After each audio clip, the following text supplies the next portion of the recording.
everyone. It is I, Rarity Fangirl 31VA, and welcome to the first episode of Two Fangirls Review. I'm your host, Rarity, of course. And, of course, this is two fangirls, not one. No, I did not clone myself, even though that would be really fun. I have a friend with me. Would you like to introduce yourself? Hi, I'm Luna Mung, or Luna for short. I am a voice actress, a writer, and a university student studying Japanese, Chinese, and Korean. And yeah, I love Arc 5 and the manga with all my heart, and I am super excited to be here, so thank you so much, Rarity, for having me. Oh, of course! It's gonna be really nice to have some more female representation from this community, as the majority of people who actually talk about Yu-Gi-Oh! Are mostly males. Not that that's a bad thing, because Yu-Gi-Oh! Is a more male-centric sort of franchise. But it's nice with the females who a lot of do in our side, most of the creative side of the community is mostly females from what I've seen. And the males usually take to more the analytical and the card game aspect. Well, which that's nothing bad with that either. I like both sides. Yeah, same. But before we get into the review itself, I'd like to go over some housekeeping. As I said in the beginning, there was a spoiler warning, so please worry that spoiler warning. We are going to be talking about, of course, chapters 20 through 22. But of course, you want to read the rest of the manga to even understand what's going on, so I just recommend you catch up before watching this video. And we're going to be talking about the chapters in kind of chronological order, kind of just going over what we liked, what we didn't like, kind of just some interesting things. And except we're going to go over the duel first, because while we love dueling, it's not exactly something we could go on about for a long time. So we're going to get that out of the way first, plus it's like a 3-part duel, so it'd be kind of weird just to go, oh, this happened in one chapter, oh, then it did this! Oh, someone played a card game! Pretty much. And the duel, of course, has not concluded yet, and just as an FYI, the next review is going to be chapters 23 and 24, which is going to be probably the end of July, due to Luna going on a lovely vacation with her family, so she won't be able to be here for the release of chapter 23, which is completely fine. It'd be kind of nice to review the end of this and then the chapter after that, because usually they kind of lead into each other. Plus, we don't have to really worry about cliffhangers. It kind of works perfectly. Exactly, yeah. So, this arc so far is focusing on the duel between Ren and Yugo and Yuya.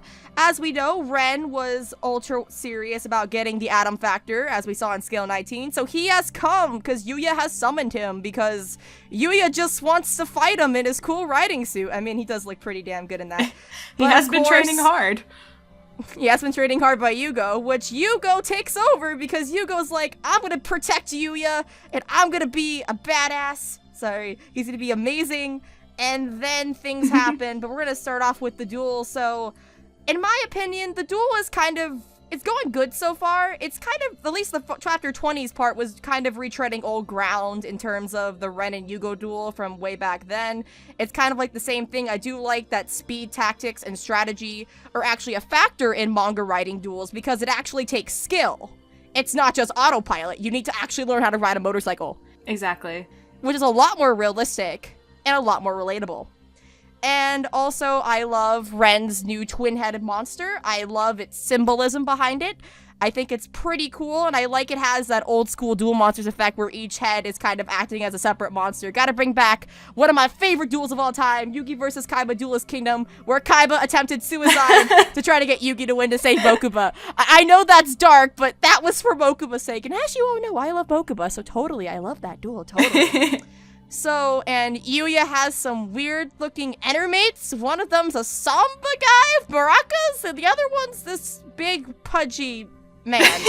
I mean, okay, Yoshida, you need to work better on your monster designs, because these entermates are not that cool. I mean, you were going good with, like, Liger and the unicorn and stuff, but, like, these guys, come on, Yoshida, I know you can do better than that. And also, it's just going to be interesting to see how Yuya does win this duel, because he's most likely going to win, because plot, and it makes sense. I do hope he beats him with Clearwing, because Clearwing is in the extra deck, because it is a pendulum monster. So hopefully it'd be kind of cool to see Yugo and Yuya's cards working together in order to beat off Ren. I think that would be very fitting, especially what we learned about Ren, which we're going to talk about majorly later. So Luna, what did you think about the duel so far? Are you enjoying it? You're just like, I want to get to the plot stuff. Or like, oh, this is cool. So what do you think? Well, I'm not too much of a duelist. I enjoy dueling, but I am definitely much more of a plot person. I did find a bit of the duel quite entertaining, I love Ren's monsters. I love the theme behind them. Yuya's monsters, they're definitely interesting. But, yeah, I would say I'm definitely more of a plot person, and I am curious as to how Yuya will win this. Because, yeah, he needs to win. He does, because he really things needs are to. happening where Yuya needs to win. Also, I just love that we're actually seeing Ren not having a handicap anymore, because remember he was saying, oh, I have a handicap, and now we know what the handicap is. He was using not his real runner, but a runner that Eve gave him. He's using his real dual runner, which is pretty cool. I think that was probably the handicap he was referring to. Yeah. Probably. So it's going to be interesting to see how this all plays out. And now we're going to get on to Chapter 20, which was called Your Opponent Is Me, which kind of is what Yugo exactly and Yuya exactly say before he switches. I have to say, I did appreciate the comedy in this chapter. It's probably the first third, I think, was probably the most memorable part, because we needed some lightheartedness before all the dark stuff that has happened in this arc so far. I think we needed the comedy, and Yugo, as always, brings the comedy MVP, and so does Yuzu. Those two together, sugar shipping. There is no apple shipping in the manga, but I can appreciate sugar shipping, okay? I can appreciate it. It's pretty damn entertaining. And I also love they use Yuzu as the starting point. She crouched down, and then Yugo just took over Yuya's spot, and then Yuya was yelling, Yugo, you freaking jerk. Let me out of here. But, of course, Yugo didn't realize where he set Yuya, but you know. Yeah, I don't think he realized at the time that where he set Yuya was a really bad place for him to be. Mm-hmm.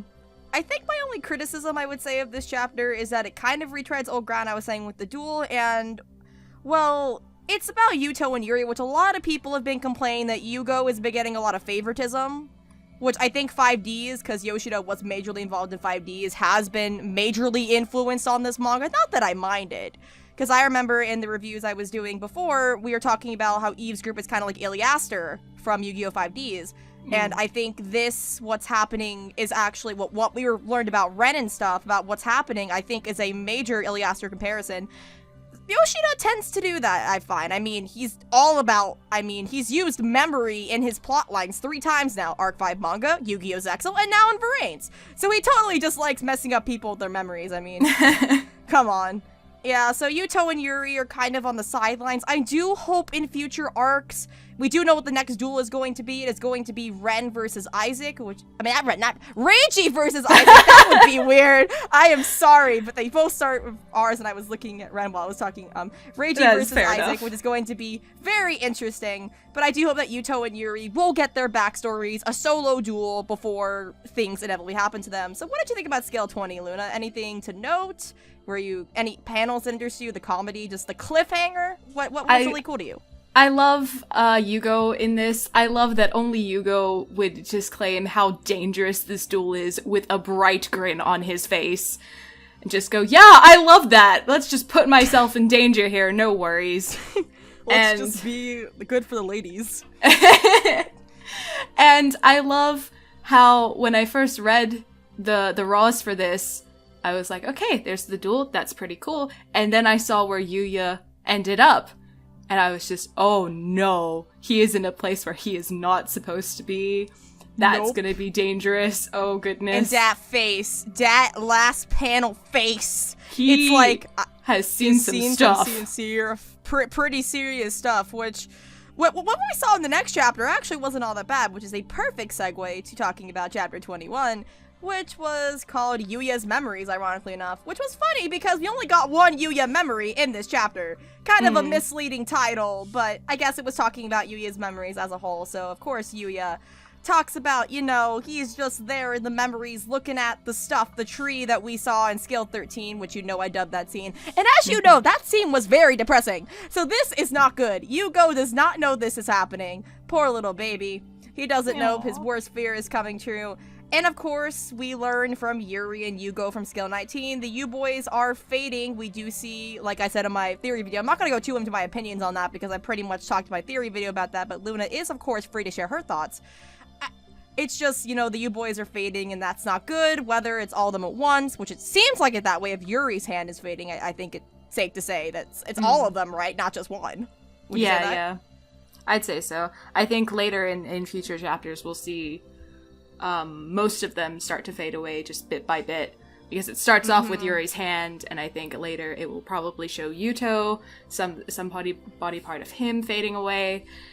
And I don't want them to go. His spiky hair. We all don't want them to go. I made a joke in my theory video about the plot killing the U-Boys, comparing it to Zark. But, you know, I'll take this over Zark. That's true, yeah. Feel bad. I'll take this over Zark. And the U-Boys get a genuine death scene, or at least emotional reaction out of people. Because, literally, when Yuya turned into Zark, or when the U-Boys were absorbed, I mean, okay, Yuto getting absorbed was pretty emotional. One could argue, but that was in season 1 when the director was different. Yugo's death scene was terrible, and everyone knows how much I hate that. And Yugo was totally out of character in that scene, but you know, me and Luna love apple shipping, so we could totally say how Yugo was out of character in that. This is an anime rant video, but we could totally rant about that probably for hours. So we have that, and Yuya, because Yugo's consciousness fades away, which we don't know what that means. I just assume he had to go into Yuya's mind to retreat, maybe just couldn't handle controlling the body anymore. And Yuya comes in a dramatical entrance of him failing to ride a duel runner, you know, because he does that. I feel like if you're gonna switch places, I know Yugo had no choice, but if you're gonna switch places, maybe not do it when you're going super fast on a motorcycle. He could have at least slowed down, but then again, if he stopped, then he would have been super behind because, you know, speed actually thing. I mean, it is manual, so they could technically stop. It is an autopilot as far as I'm aware. So there's that, and of course, Yuya's trying to fight back against the twin-headed thing, kind of starting to learn a mystery behind it, and the most interesting thing of this chapter is the little flashback we get, which is a 1-page, which I hoped we would get more considering the chapter and the subject matter, but we see this picture, of course, that I've talked about in my theory video intensely, of looks like the 3 U-Boys playing together as children, and I think that's adorable. So, Luna, what side are you on? Are you on the U-Boys are childhood friends, or you think are they brothers? What side are you on? Or you think they're completely different? What do you think? I am going to run with childhood friends. I'm kind of curious as to how this turns out in the future, but oh man, they're only silhouettes at this point, but I'm sure they're really adorable. But I love how even in this shot in the manga, they just refuse to show what Yuto looks like as a child. I know! Some people were saying that wasn't Yuto because he looked really tall. Some people were saying it was Yusho, but I'm like, Yusho does not have that figure. Papa Yusho, you look good, Yuto but you're not that spurt. skinny. He definitely doesn't have the legs. I also just love that Yugo's wearing shorts, Yuri's wearing capris, and Yuto's just wearing long pants. And then Yuto wants to be in a suit. Yeah, Yuto's just gonna wear a little suit. He's a little prep school kid, like Heartland. And I think Yuri would be the prep school kid, but he's wearing capris. I think it looks like capris because they're like down to his knees. But yeah, and I mean, I've talked about enough of what this flashback could mean and stuff. But Luna, do you have anything to say about that or the chapter as a whole? About that flashback. So what do you think that means? And about the U-Boys dying, of course. What do you think about all this? What's happening? Oh gosh, I don't want them to die. They're probably going to for the sake of the plot, but I don't want them to. I'm kind of I love how convenient this memory was because what Yuya says before, it's that they used to play this kind of game all the time where Yugo, Yuri, or Yuto, I should say, reveal a situation to Yuya in a duel and try and get him to solve it, like a puzzle. So I'm like duel puzzles you see in like Duel Links or any of the Yu-Gi-Oh video games. Yeah, exactly. So I love how that is the memory that Yuya uses to try and turn things around in this duel. And I just want them all to be happy. I'm sure they will. I mean, Yoshida has typically, even though he did Zexal, which I know you haven't really seen Zexal, but I'm pretty sure you, of course, know what happens in Zexal in terms of the ending. I'm pretty sure you know, but I'm not going to say it just in case you haven't, because Luna's not seen Zexal. But as you know, I referenced that in the theory video, despite all the terrible things that happened at the end of Zexal, of course, it was a happy ending, and I think Yoshida, especially with how popular the Arc 5 manga is and how popular the U-Boys are as characters, I don't think they are permanently killed. They're gonna get back with the plot. I mean, just the Mega Dragon has the power to control time. I mean, if they die, they can always be reborn, I suppose. They can always just go back. Yep, which actually is another perfect segue. I'm pretty good at making segues. You really are. To the main topic of this video, which is the spoilery thumbnail, which talks about chapter 23, which is a mortal being. 22, not 23. immortal beings, which basically we get, of course, the hints to the next duel, which is going to be Isaac versus Reiji. I'm really excited to see what Isaac has. I've always been interested in Isaac. He's such an interesting guy. Do you think he will have pendulums, or do you think he's going to use... Please use rituals, though. Come on. We need manga rituals. Come on. Someone use ritual summoning. So, I think it'd be really interesting pendulum? if he uses to match up with ritual. Reiji? Yeah, that would be cool. It's a good point, yeah. I don't know you'll... for sure if he'd use pendulum, but if he does, that would be an interesting twist. Yeah. I think it would be interesting because, like, we know that pendulum summoning in the manga was created by Yusho and Leo, but, of course, like, Isaac has said he's had interest in Reiji. Perhaps, you know, we saw earlier in the manga about Reiji having this facility. He was seemingly getting energy to make pendulum cards. I don't know how oil mines help you make trading cards, but... You know, I mean, I don't know. So maybe Isaac somehow copied Reiji's research. He's a scientist genius himself, according to Sora, which also Sora offers to go. I mean, I'm happy to see Isaac duel, but a Sora versus Reiji duel would have been really interesting. Though Reiji probably would have kicked Sora's butt, but, you know. Probably, yeah. Yeah, it's really interesting. And then Sorry, Sora. Yuya. sorry. So Yuya summons his... giant. Oh, before that, we actually get confirmation that Ren has the same symptoms and I assume disease as Eve does, which we see later. He does have a burn or scar, whatever you're gonna call it, on his face, and Isaac does too. So that most likely means they have the disease too, but they're just not seeming to care about it because Eve's more important to them. And I mean, we found out how Ren met Eve in this chapter, but there's gotta be more behind the scenes about Eve's character, because you don't just like someone just because you met them in the past and they came back 60 years later to recruit you. You can, you know, repay the dragon all you want, which we'll get into what that means later, but there's gotta be more reason. I just want to know about Eve. I love her. I just want to know what is up with her. What is her backstory, yeah. Yeah, what, and this Adam guy, like, Adam was mentioned once, and I assume he's Eve's lover, because, you know, Bible references, which, it's really funny that Ren doesn't have a Bible reference. I thought Ren would have a Bible reference, maybe when he revealed himself, he would have a different name, but no, his name's still Ren, no matter what, so, even in the Japanese version, so, and I think, Ren's all about synchro summoning, about rebirth and stuff, which I guess relates to his backstory, which we're gonna get into, folks. What is his backstory? What just happened? Is happening, pretty much. So, as you can tell by the thumbnail, Ren's appearance looks like Yugo, which some people say he doesn't look like Yugo, but it's clearly meant to resemble Yugo's face and his hair, because I guess he's able to keep his hair spiky like that, kind of, which... I'm biased because I love Yugo. I think Ren looks so much prettier now. But I'm biased towards Yugo because Yugo looks damn pretty. But that hairstyle is really cute, though. Like, it really is, actually. And it looks really, really damn pretty. I'm sorry. It looks really pretty. But yeah, because the reason this got revealed is because Ren, a piece of rock from the explosion from Yuya's attack on the twin-headed monster caused a crack in his mask. That's the whole reason this happened, because obviously Eve gave it to him, and obviously because of his resemblance, I doubt he would wear the mask willingly, you know, take it off. Which, yeah, so Ren's backstory is definitely the darkest we've seen in the manga so far. I mean, we see a motorcycle or dual runner accident, and you see blood. They don't hide it. This was an accident and Ren was about to die. But of course, Genesis Omega Dragon supposedly chose him and revived him and let him have a really successful life. And then Eve comes back later to, you know, recruit him to work under Genesis Omega Dragon? I believe so, yeah. That's what she said, but I'm like, I thought they were working for her. And I thought Genesis Omega Dragon was a tool. But I guess it's its own thing. I guess, and it's also talking about, there's a lot of religious stuff in the last 2 pages about how Ren is now a firm believer in God. So I guess Genesis Mega Dragon is an actual god, card game god in this universe. He is a legit god, you know. Yeah. I guess, so maybe because Eve is, you know, was the first, you know, in the Bible was the first human, female. So maybe that makes her different. Maybe she's like, but the thing I'm just confused is, what are they after, is what I don't understand, because Eve was talking about immortality, and so was Isaac in chapter 19, so I thought their goal was just to become immortal, but then Ren says stuff like, I can't die. Maybe that's just, you know, wishful thinking, and he's just saying that to look cool. You know, like, emphasize his connection to his monster.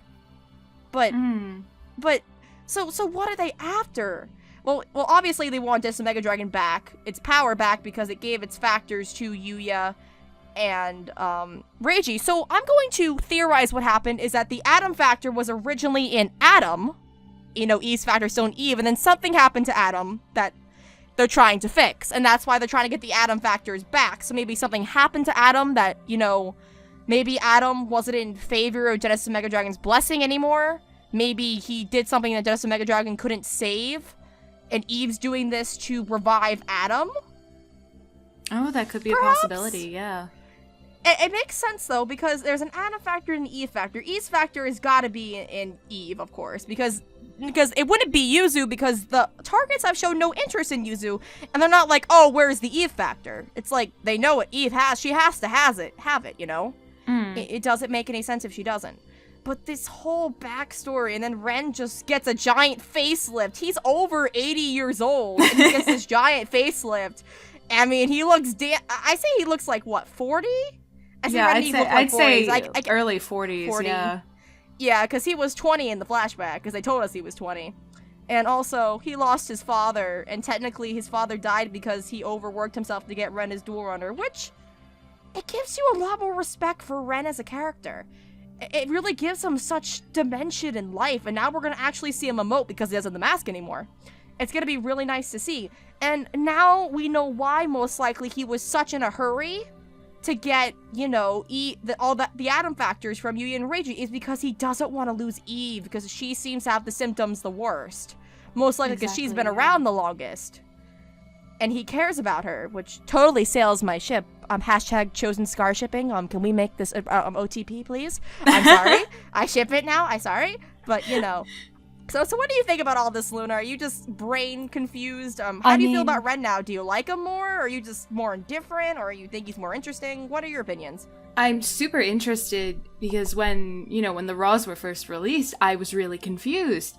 And at first, I thought Ren was future Yugo, and that was the general assumption when I looked on Twitter. And we all thought that. Yeah, we all thought it was future Yugo, and I just didn't know how to feel about it at the time. And then other translations had shown that he was Yugo's descendant, and even then, I still don't know. So I'm just like, who are you? Which that's kind of probably part of the title of the thumbnail is who is Ren on the thumbnail. But now we know he just pulled his own. He was like, I love this Yugo kid. He is awesome. I have bananas all over my house. I eat the potassium to become a famous dual runner. So I'm going to steal his face. Ren just is actually just a Yugo fanboy. I know. It's like, I love Yugo so much. Gonna style my hair like him. So I guess but I mean, in the past, he even had Yugo's eye shape. So that was still, eye shapes for characters have been reused. So, Shun has the same eye shape as Reiji. So, That's true, it's not yeah. like they've done reusing eye shapes before. It's a common design trait just to get the style more, but plus he also wears a helmet that looks a lot like Yugo's, which I'm gonna think this is a funny joke. In the writing duels, they don't show helmets, but in this flashback, during a professional duel running circuit, so during the pro leagues, they have helmets, but casual writing duels no, screw safety! Safety? What is that? We don't need that. No, we don't. So, I'm just interested really about Genesis of Mega Dragon. Is it a character? I think it is actually a character. I'm kind of wondering if sorry, I didn't mean to interrupt you there, but I'm wondering if it's sort of a Yubel situation where Yubel was actually a person in the past, and then through time ended up being a card. So I'm wondering if God is some big spirit that through some sort of connection turned into a card. So I'm wondering, what is the actual beast? Yeah, because, that's interesting because, remember, it was experimented on by Leo. So it could have just been a regular thing they turned into a card. I mean, people were saying it came between the rift between the dimensions is what Reiji referred to it way back when he was dueling Yuya last duel. And I was really confused. Wait, there's dimensions? I thought this story just had time travel. What is happening? I am confused. But maybe there's just a godlike realm? I mean, I always wondered where Eve was coming from because she has these portals which I examined one of them closely and they showed numbers on them. Kind of like years in time, so I figured it was a time travel portal, but maybe their head base is in the rift between the dimensions, this kind of godly realm. But my only evidence against that is, like, when we saw Sora wake up in the hospital bed, we saw a window and we saw trees and stuff. I mean, maybe there is, like, a Garden of Eden, something to that effect, that Eve and her cronies live in, like this kind of base. Yeah, that could be like a interesting. secret base. Secret base.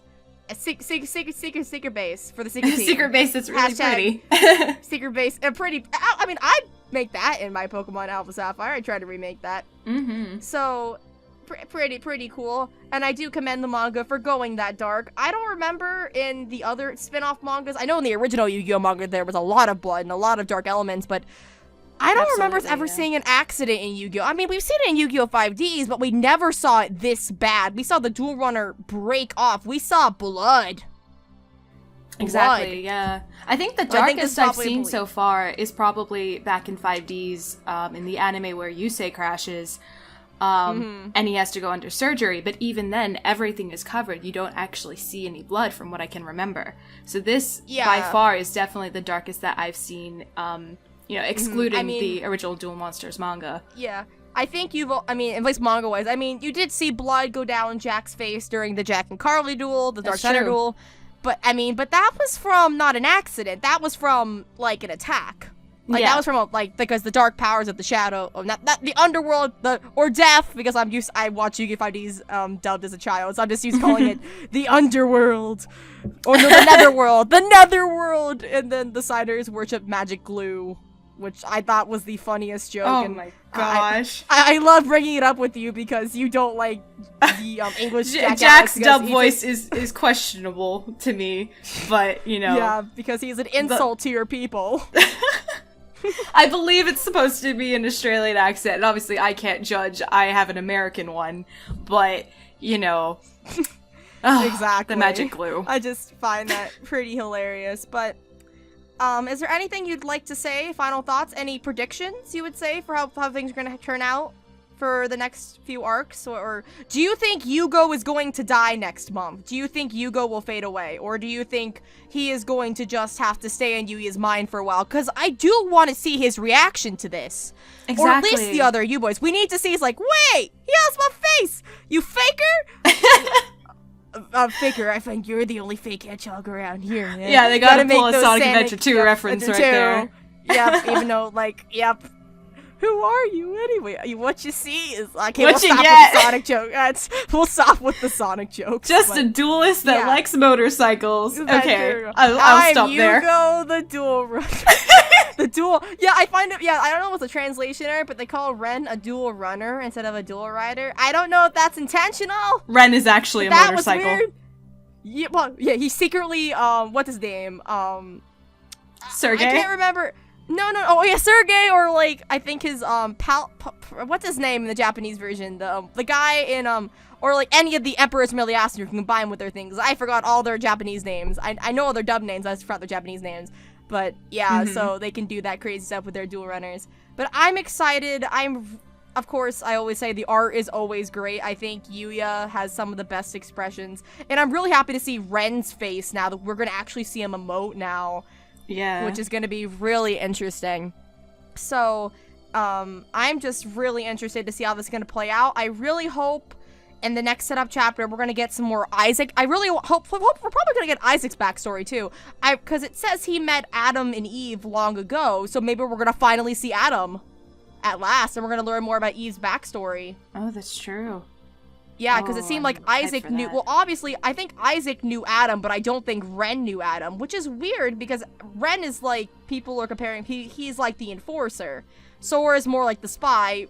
Isaac is the scientist, researcher, doctor, and Eve's the head honcho. And then Adam is someone. Adam is the Genesis of Mega Dragon is someone. Powerful someone who controls time. Yeah, who can do facelifts and make people look like other people. But anyway, do you have anything else to say? I am looking forward to the next chapter. I'm really hoping that Yugo has just been sealed away for now, and not that he has permanently disappeared, because, like you said, I would love to see his reactions to this, just going, what is going on? I disappear for 5 minutes, and this is what happens. Yeah, I also just want to see how this duel concludes, because he was also saying, Ren was saying, even if you beat me, a bigger trial awaits. Is that Sora? Well, he already beat Sora. Is that Isaac? Are there two other characters that are supposed to be, you know, similar to, like, Yuto and Yuri? Guess people saying maybe Adam looks like, because people are comparing Eve to Yuzu for the longest time, which I think is a lot more comparable now. Exactly. I mean, Adam maybe look like Yuya. So is there a Yuto-like character or a Yuri-like character? I don't know, but I also really want to get back to Sora because I want Mew! I want to learn more about Mew, man! She's so cute! I'm sorry! I want to learn more about my little child because I love in the manga when they add siblings, and usually they don't get as much focus, and I'm like, please, Sora flashback, come on! Sora flashback, come on! I want a full flashback, come on! Give it to me, manga. Probably won't get it till next year because the writer's mean. But I think that is going to wrap it up, so, because we're about a 30-minute mark, that's how I wanted to keep these, because we are covering 3 chapters, so it is a lot to discuss. So probably the next chapters will be a lot shorter, but I want to thank Luna for coming on. I'm really happy you're here. Of course! Hopefully this is a 2 Fangirls review series. I mean, I don't think we're probably gonna touch, like, Varane's or anything, maybe. I mean, it depends. Probably, maybe the Varane's manga, but we have the Arc 5 manga for another 3 or so years, at least. There's a lot so that'll keep us busy. But if you guys want us to talk about something, if maybe something in the community, just leave suggestions in the comments. I'm sure we're open to suggestions. I am down to talk about anything. About anything. We're pretty down, so, I mean, we could talk about movies if you guys want. Just anything. I'd like to keep it, you know, things related to my channel, you know, like maybe... Because I mean, Luna is a Sonic fan, so we can talk about Sonic stuff. Steven Universe would be a great topic. Well, you don't watch Steven Universe, I forget, which would have been cool, but, you know, Pokemon, I've seen a fair bit. I'm hoping to get back into it. So, who knows? Get back into it. Let your special friend, when he comes visit you, completely make you watch all of Steven Universe when he comes. That is the plan. But that is the ultra plan. So I'd like to thank you all for watching. Leave all your thoughts on these chapters, I should say, in the comments below. We will get back to you, or I can get back to you if Luna's thoughts, or she can comment on her own YouTube channel. Follow Luna on Twitter. She is a wonderful person, and you can always follow me on Twitter or anywhere else. We are always open to people suggesting, and we'd love to hear feedback on this. This is the first episode, so of course, you know, things are not going to be as smooth as they will be in the future. I mean, everyone has to have a trial run. I mean, I've done reviews before, but it's just been different for different person. You know, different setup. Just a lot more casual, fun conversation. I hope you had fun listening to 2 fangirls fangirl and rant and laugh and do other random stuff about the Arc 5 manga. So, thank you for watching, and I hope you all have a good night. So, bye! Bye!